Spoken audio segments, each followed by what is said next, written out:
Alright, what's happening, y'all? It's your boy Rico from Street Scores, and I'm coming with my very final Commanders 2023 NFL mock draft. This is going to be my most realistic one. This is going to be the only mock draft that I've done where I'm trying to get as many right, more so than me projecting who I want us to draft. Of course, a lot of this will include, a little bit of Rico in it. Like, between the guys that we could draft, I'm going to take the guy that I prefer to take. But overall, this is my attempt to get as many right as possible. So I'm trying to be realistic with the range. I'm not trying to get a guy in the 4th round that should be going in like the 2nd or things like that. So, man, I'm really excited about this. I hope I get some of these right.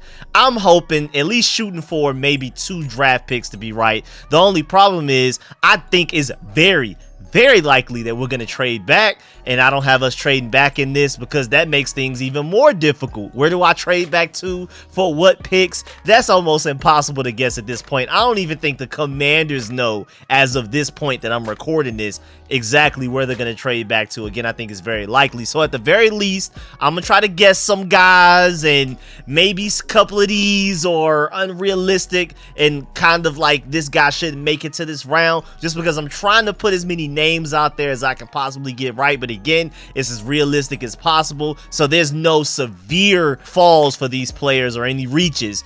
And then I'm gonna guess 8 undrafted free agents that it seems like we're very interested in, and of course I'm gonna explain why and how I know that we're interested, what ways that they've shown interest, all of that type of stuff. But before we dive into all of that, make sure you subscribe to the channel, hit the bell next to the subscription button so you get a notification immediately, and every time I release an informative and opinionated video just like this one. Make sure you pull up to everything draft coverage. I'm live streaming with Louis T. Well, actually, by the time y'all see this, the live stream would have already happened, so make sure you go check out that live stream that already happened, that's about to happen. But of course, man, I'm live streaming everything draft starting Thursday. The draft doesn't start till 8 p.m. I'm live streaming starting at 6:30 p.m. because I'm gonna open up the phone lines for y'all to call in. We're gonna do mock drafts together. We're gonna look around the NFL and try to see if we can look at all of the rumors going on, because when I'm live streaming, it's not just Commanders. I'm evaluating and predicting every single pick as we go. So we're going to take a look around the NFL and do all of that type of stuff. I will be live streaming Friday as well, rounds 2 and 3, and Saturday, rounds 4 and 5. But without further ado, let's get it.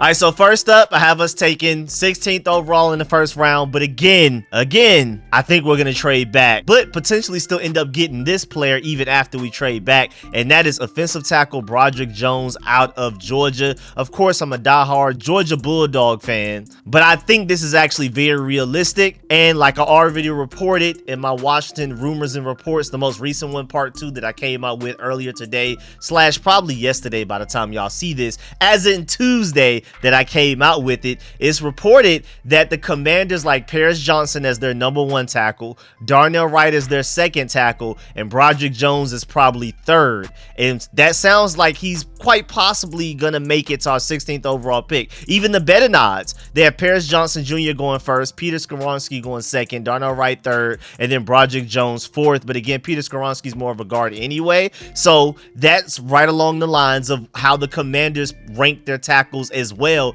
along with the Vegas betting odds. So everything matches up. It makes a lot of sense. And Mitchell Tischler even said that they do prefer Paris Johnson and Darnell Wright, which is something Ryan Fowler confirmed. I believe Ben Standig said something to that extent as well. But Mitchell Tischler basically said that if Broderick Jones is there at 16, they're not going to pass him up, and they're probably looking towards tackle even more than corner. And again, my argument for going tackle in the 1st round rather than corner is that there's a pretty big fall off at tackle after like the 1st round, maybe halfway through the 2nd, whereas cornerback, you can get a true starter all the way through like the 3rd round, maybe even the 4th round. Like, it just, the cornerback group is that deep. So strategically, even though I do feel like we need corner technically more than we need tackle, we technically need left guard and linebacker more than we need tackle, in my opinion. But if we're trying to match talent, need, and availability, tackle makes the most sense in the 1st round. It's the best combination because you can still get that high level corner 2nd or 3rd round easily, which we're going to do in this mock draft.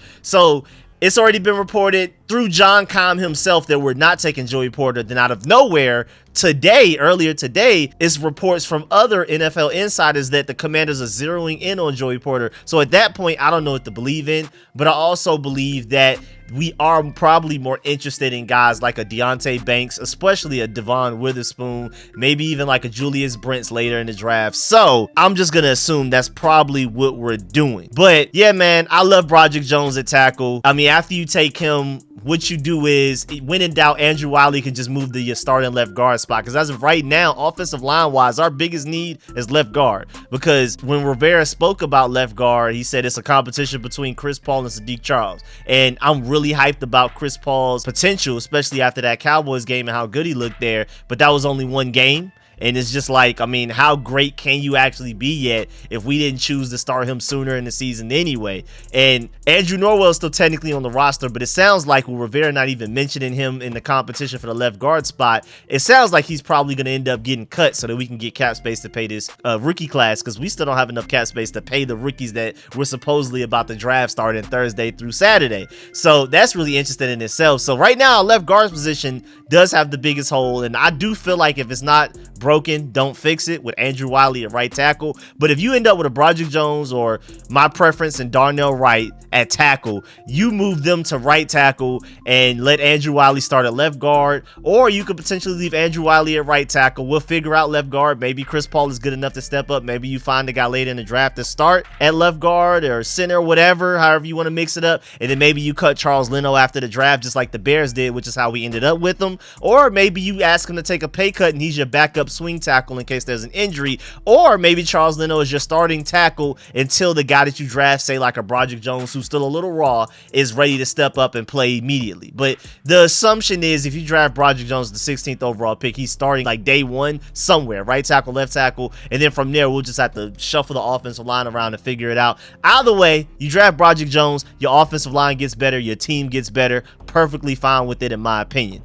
Then round two, I have us taking cornerback Deonte Banks out of Maryland, and I do believe that there is a chance that he may slide that far, because even as much as I love him, and I love his tape, I love his medicals and how he tested and things like that, I do believe that teams are probably going to be higher on some of the other corners in this draft, and he may slide far enough. And honestly, my prediction is that we trade back. We still end up potentially getting Broderick Jones maybe a little later in the draft. When we don't get him, maybe it's an Anton Harrison, but I still do believe that maybe our first pick will be a tackle. It just may not be Broderick Jones, but I can see us trading back and then ending up with a pick that's before 47 as well.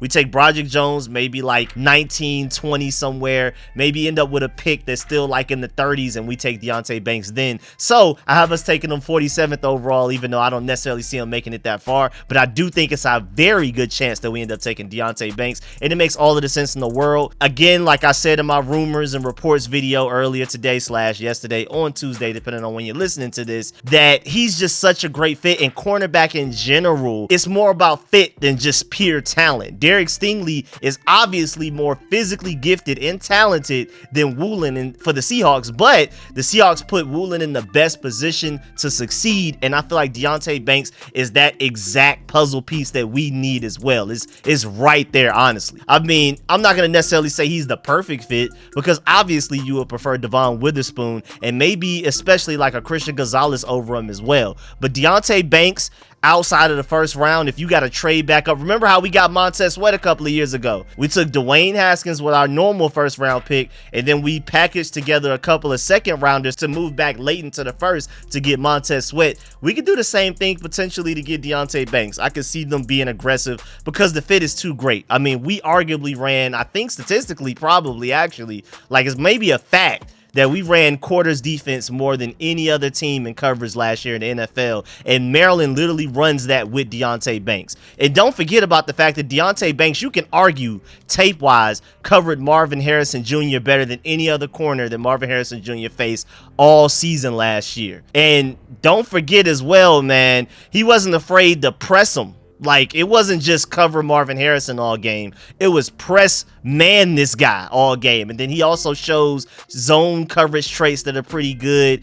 I just think the match makes too much sense. And again, I don't think he necessarily makes it to 47, but I do think if we trade back or find a way to trade back up into the late first, early second, sooner than 47th overall. I can see us doing whatever it takes to get a guy like that because the fit is just too smooth. Him, Benjamin St-Juste, and Kendall Fuller are a really good cornerback group right there, man. I would be excited to have that. Then next up, round 3, 97th overall, I was taking slot cornerback Jartavius Quan Martin out of Illinois. And he's just one of those shadow sleepers, man, where people don't exactly know how great he is because Devon Witherspoon gets all of the spotlight and a lot of the credit. But this man here, if you want him to play slot, corner, if you want him to play safety, he's gonna be great at either one. When I say great, I mean great. He's gonna ball out. To me, he's basically a better Bobby McCain.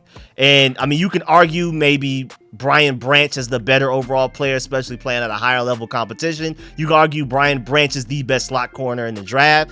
I would argue Jartavius Quan Martin is probably the second best, at the very least the third best. And again, I think he's an immediate upgrade over Bobby McCain, who we had him in here to be a safety and a slot corner, but I feel like Quan Martin would be more so of a slot corner for us. I still like Danny Johnson a lot, even though he looks terrible in the preseason. The second half of regular season, when we're trying to make a playoff run, he steps up big time. But if we can draft a guy to come in and be that dominant slot corner, especially after you already took Deonte Banks, this secondary is locked down. Derek Forrest, Cameron Curl only getting better by the day. I think Percy Butler's going to step up big time as well and play a significant role in this defense in the secondary. Deonte Banks and Quan Martin in the same draft, along with a tackle in the first round, and I feel like we already won the draft in my opinion. Now, Quan Martin is really interesting because now his hype is starting to go up and up and up. Chris Sims had him as his #1 safety in this entire draft class above everybody else. Now, this isn't a great safety class, but he still felt like Quan Martin was the guy that stuck out the most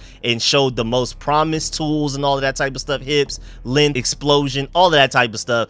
And again, he sees him as a safety. I see him more as a slot corner, but either way, you draft Quan Martin in the 3rd round and he's going to start for you somewhere on this defense, point blank period. I think he's a great player, man. I would be so excited to get this guy. And then next up, round 4, 117th overall, we have interior offensive lineman Alex Forsyth out of Oregon. And you got to remember, so far out of everybody that I have on this list, out of what, 120 prospects that the Commanders are confirmed interested in one way or another, Alex Forsyth out of Oregon is the only player that has 4 reference points of interest. We had a formal meeting at the Combine. We met informally with him somewhere else. He had a private visit, and we went to the Oregon Pro Day. Now, I'm pretty sure we also went to the Oregon Pro Day to look at Christian Gonzalez a little bit, but I'm sure the Commanders assume that Christian Gonzalez is probably out of our range at 16, and for us to take the time to go all the way to the pro day, we were more than likely looking more so at Alex Forsyth than anything else. And then again, we brought him in for a private visit, so there's strong interest there alone already. But also, Alex Forsyth, you get him, he could potentially be a starting left guard day 1, but then you can also be grooming him to be your starting center eventually, because Chase Roulier, top 5 center when healthy, but he only plays half a season. Tyler Larson, decent center, honestly, not that bad, but only plays half a season. And then Nick Gates, who arguably has been the healthiest of them all the past season, within the past like regular fiscal year or whatever. I'm not even exactly sure about him because he's coming off the most catastrophic injury out of all of those guys, even though he proved that he could stay healthy for an entire season this past season for the most part. He's still, man, he worries me. So you get Alex Forsyth in the 4th round, which would be a steal, honestly. And I can see us even taking him in the 3rd round if they really want him that bad. And I think they do. I can see them taking him a round earlier than the 4th round I have us taking him. But either way, man, he's starting at left guard because you're still not sure about Chris Paul and Sadiq Charles yet. I think Alex Forsyth is good enough to start at left guard if you want him to. But at the end of the day, even if he isn't, you're grooming him to be your franchise center moving forward. And I feel like not only with him being drafted in my mock draft around before Keith Ishmael, but I also just feel like even coming out of the draft, I'm way higher on Alex Forsyth than I ever was on Keith Ishmael coming out of his respective draft. And I don't think we will repeat that situation. Wes Martin, Keith Ishmael, any of those guys, I think Alex Forsyth is way safer of a prospect than those guys. So he's going to come in and end up starting somewhere for this offensive line at some point within the next 2 years easily. Then round 5, 150th overall, I have us taking tight end Zack Kuntz out of Old Dominion. 6'8", 245 pounds. rounds. And I just don't see us leaving this draft without drafting some type of tight end, at the very least late. And Zack Kuntz comes with a lot of receiving potential, but I also think there's some blocking traits that we can build on there as well. I love the ceiling of this tight end group, but I do not like the floor. I'm not comfortable with the floor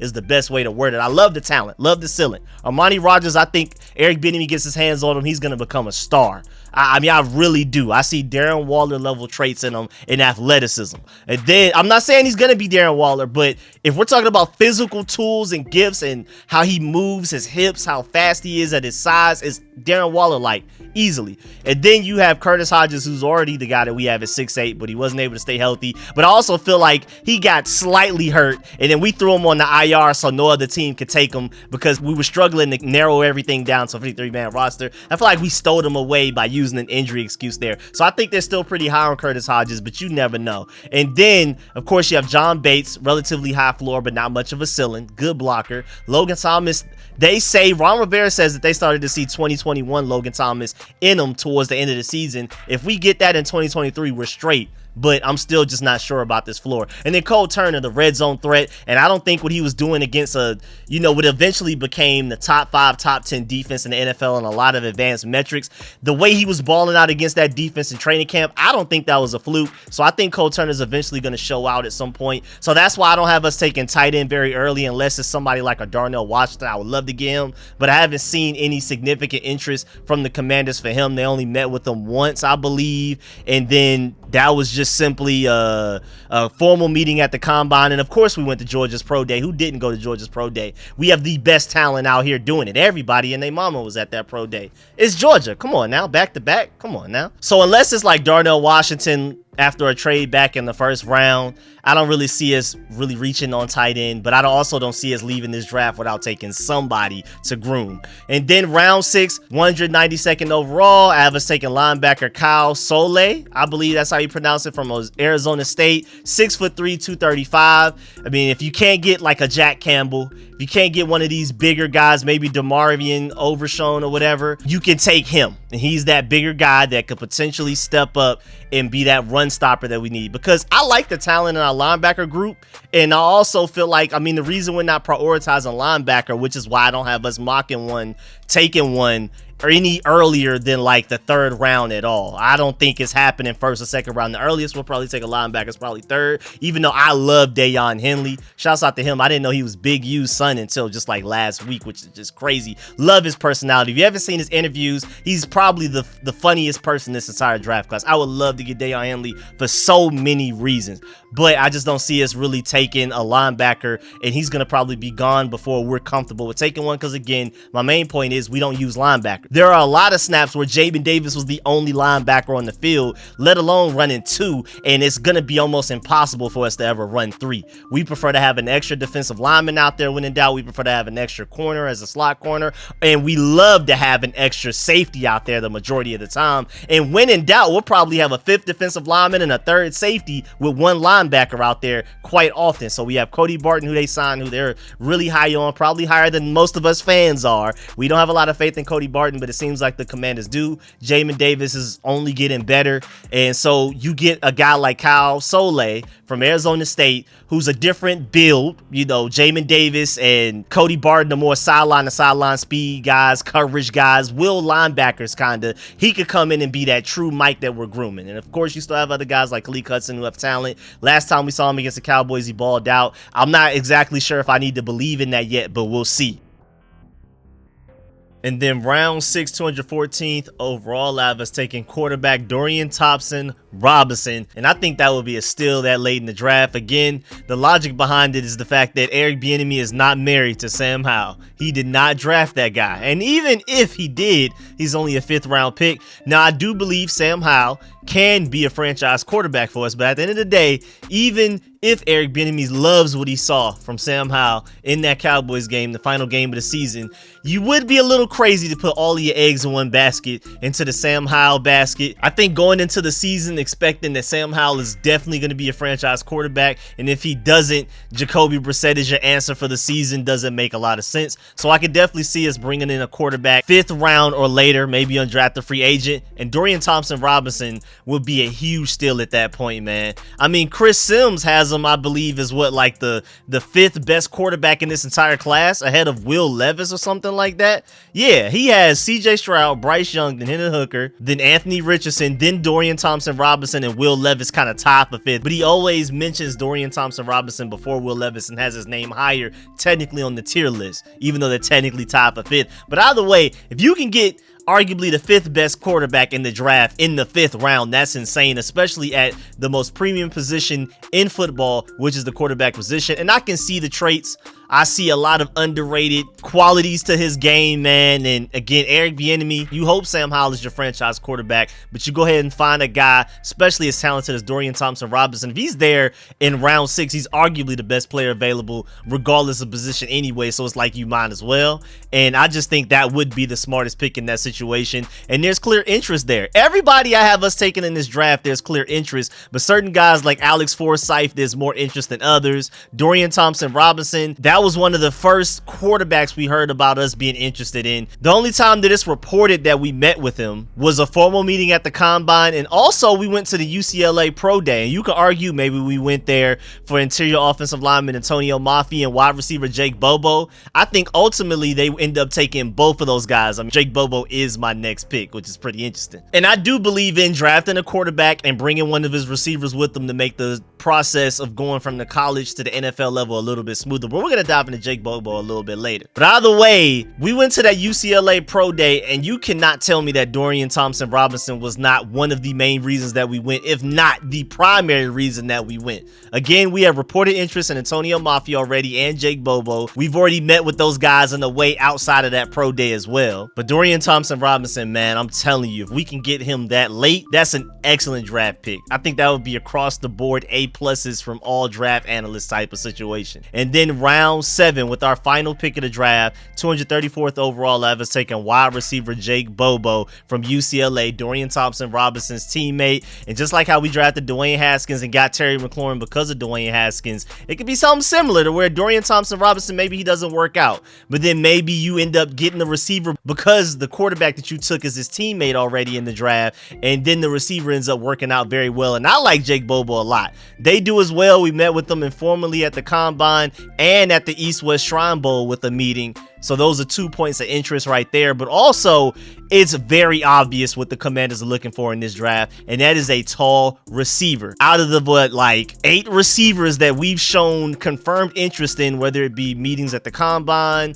formal or informally, Senior Bowl, East-West Shrine Bowl, visits, Pro Day visits, all of that type of stuff, no matter what the interest has been in the 8 receivers that we have confirmed interest in, all but maybe 1 or 2 of them are at the very least 6'4". Like, there's a clear type of guy that we're looking for, and that could be a potential Cam Sims replacement. I feel like Jake Bobo is easily better than Cam Sims coming out of college, coming out of UCLA for Jake Bobo, coming out of Alabama for Cam Sims, which is why I feel like Cam Sims was an undrafted free agent. And I feel like Jake Bobo, he may not even be there in the 7th round for us to take, but I would hope so. And they may even take him around earlier in the 6th round, because I do believe there's serious interest there. And again, they're clearly looking for a certain type of receiver. We have an elite receiver group, at the very least the most underrated receiver group in the NFL in my opinion, but I think the tallest guy out of the entire group is maybe 6'1.5" at this point. And so there is a certain type of player, a certain play style, a certain archetype and build that we do not have on this team. I mean, you could argue maybe our tight ends could fill the void, but you still would want at least one tall receiver. So I think it makes a lot of sense for us to go one big receiver in this draft, and if Jake Bobo is there in the 7th round, he may be our best option. Again, literally Cam Sims, but if anything, a little bit better. And to give Sam Howell a big target to throw to. Now, granted, you could argue that terrible reception he threw in that Cowboys game was him forcing it to a big target, triple coverage. So maybe you could argue that Jake Bobo would only encourage bad habits for Sam Howell. But I think at the end of the day, you get Jake Bobo, arguably, easily, probably the best player available at that point, round 7, and don't look back. And then him and Dorian Thompson-Robinson could make their transition from college to the NFL way smoother for each other because they'll have chemistry. Just like Sam Howell, we took him after we already had De'Ami Brown, and again, Dwayne Haskins with Terry McLaurin, even though that ultimately didn't work out overall. But now we have Terry McLaurin because of that situation. So far, that strategy has worked out fairly well for us at the very least. And then lastly, some undrafted free agents that I would think that we may take a look at, like you have potential kicker Chad Ryland out of Maryland, local guy. So they've had plenty of chances to get a good look at him. Scouts have probably looked at him over and over again in games. And then kicker is a slightly underrated need with the way that Joey Slye looked in that last Cowboys game. It's crazy. Going into that Cowboys game, I thought he was easily our franchise kicker. No real worries there. Then the Cowboys game, he missed enough kicks to really concern me. And I'm pretty sure the Commanders are at the very least going to bring in an undrafted free agent potentially. And then, man, Louis T and I are seeing eye to eye on the fact that the Commanders need to do something for a returner. We got to bring in somebody, man. And then I see us bringing in potentially a Demario Douglas, the returner from Liberty, another local guy as well. We met with him formally at the Combine, and he doesn't fit that receiver archetype where we're looking for the really big receiver, but I do see us potentially bringing him in to compete with Dax Milne, because please not another year of Dax Milne. If Dax Milne ends up winning the job, then okay. At least you tried, but do not just assume Dax Milne is your starting punt returner going into the season, because that is going to upset me. And then edge rusher MJ Anderson out of Iowa State. We had a private dinner with him. The only 3 people that I've heard that we've had private dinners with this entire offseason was Eric Bieniemy, hired him as our assistant head coach and offensive coordinator. Hendon Hooker, who I'm hearing from everywhere left and right, there's serious interest in Hendon Hooker from the Commanders. And then this guy, MJ Anderson, the edge from Iowa State, we had a private dinner with him as well. So if he's available after the draft, we're for sure getting him. We probably already told him, just stay tight. If nobody takes you, go ahead and pull up as an undrafted free agent. They probably already discussed all of that at dinner, because that's pretty crazy. That's a really unique experience. Top 30 visits, you can say whatever you want about them, good or bad. Anything you can take from it, take it with a grain of salt, all of that. But a private dinner is significant. Then I have us taking interior offensive lineman Nash Jensen from North Dakota State, and it was just reported that we had interest in him. I don't know about any combine, any Senior Bowl, or anything like that. Well, he didn't go to the Senior Bowl, but I don't have any confirmed interest other than reports that we are interested in him. And again, as a guy that's not even on the Draft Network's big board with 400 and something players, he's quite likely to be an undrafted free agent. Then you have wide receiver Braxton Westfield, who's 6'4", 210 pounds, out of D2 Carson Newman. Another report of confirmed interest, but no confirmed like meeting with him or anything, visit, nothing like that. So again, these confirmed interests, especially when it comes to these late round undrafted free agent potential guys, you better really take a look at those guys, because it's quite likely we bring them in. Then you have cornerback Terell Smith out of Minnesota, top 30 visit, and we went to Minnesota's pro day, and he probably wasn't the only reason that we went there for, but I'm pretty sure he was one of the reasons, and we could potentially end up taking him as an undrafted free agent. Then linebacker Ventrell Miller out of Florida, private visit, and we went to Florida's pro day, and I'm pretty sure we more so went there for Torrance, the interior offensive lineman, and maybe even quarterback Anthony Richardson. But at the end of the day, Ventrell Miller was also there, and I'm pretty sure they took some time to get a good look at him, and I can see them easily bringing him in, because there's clear interest again with the private visit as well. And then quarterback Malik Cunningham, I mean, why not? I highly doubt he gets drafted. He's a fast guy, but he doesn't have much of an arm. So don't try to compare him to like a Lamar Jackson or a Michael Vick or anything, because those guys both have really strong arms. Malik Cunningham doesn't. He's literally just a mobile quarterback. Maybe you bring him in. I mean, at the end of the day, anybody is better than Jake Fromm as our third quarterback. So even if you take Dorian Thompson-Robinson in the 6th round, and then he's above Jake Fromm on the QB depth chart, go ahead and bring in Malik Cunningham as well, because I want him above Jake Fromm as well, because I just feel like Jake Fromm is worst case scenario. I mean, he had Bobby McCain out here looking like an all-pro. That should be everything you need to know. And me as a Georgia fan have been burned enough by Jake Fromm in big games that really matter, like championship games, to know that he's not it. Take it from me, trust me. Jake Fromm, you don't want to see him on the field for any reason. If anything, bring Steven Montez back, in my opinion. Jake Fromm should not be our third quarterback on the depth chart right now. He should at the very highest be 5th. So again, I'll just go ahead and say bring in Malik Cunningham. Also, because, you know, if we don't take Dorian Thompson-Robinson in the 6th round, which is not very, very likely to happen, maybe we'll bring him in because there's clear interest there. We had a Senior Bowl and formal meeting with him and everything. So you never know. And I'm restricting and I'm limiting my undrafted free agent selections to 8. I can list off a million of them, but at the same time, I'm trying to challenge myself to see how many I can get right. And I feel like that's not much of a challenge to just list off 30 guys we can bring in as undrafted free agents. I'm gonna limit it to 8. And again, Malik Cunningham is kind of like a strategic pick, where if we don't take Dorian Thompson-Robinson, don't be surprised if we bring in Malik Cunningham. Even though I have us get in both, I just feel like I gotta at the very least be right about one of them. Probably won't be, but who knows? Again, this whole draft is just me trying to challenge myself and see how many I can get right. So it is what it is, man. I hope I'm right. At least if I get like 3 of these players right, not including undrafted free agent, I would feel like an absolute genius. I don't know about y'all. I don't care. I'm patting myself on the back if I can get 3, let alone 4 or more. I mean, if I get 1 or 2, I'm like, yes, I called something. So I'd be happy either way. But yeah, man, that's the end of this video. Please get in the comment section. Let me know how you feel about everything discussed in this video. Please leave a like on this video if you liked it, if you learned anything. Of course, let me know how you feel about this mock draft. Which picks do you hate? Which picks do you love? Which picks would you prefer over the ones that I took? And then also put your mock drafts in the chat. This is our last mock draft, at least on my end, until this draft comes up. We'll do some mock drafts live leading up to the draft. Again, the draft starts at 8 p.m. on Thursday. We're gonna do mock drafts starting at 6:30, leading all the way up to the draft and things like that. But as far as like my official final mock that I do a whole video and breakdown for, this is the final one. So get in the comment section, let me know your final mocks as well. And this is not necessarily based on who we want the Commanders to pick. This is more so who we think the Commanders will pick. So don't be afraid to use my PDF file as a reference. That's why I made it. It's free for y'all to access for reasons like this, for this scenario where we're trying to get as many right as possible. So yeah, man, I really appreciate the support. I'm gonna catch y'all later. I'm out.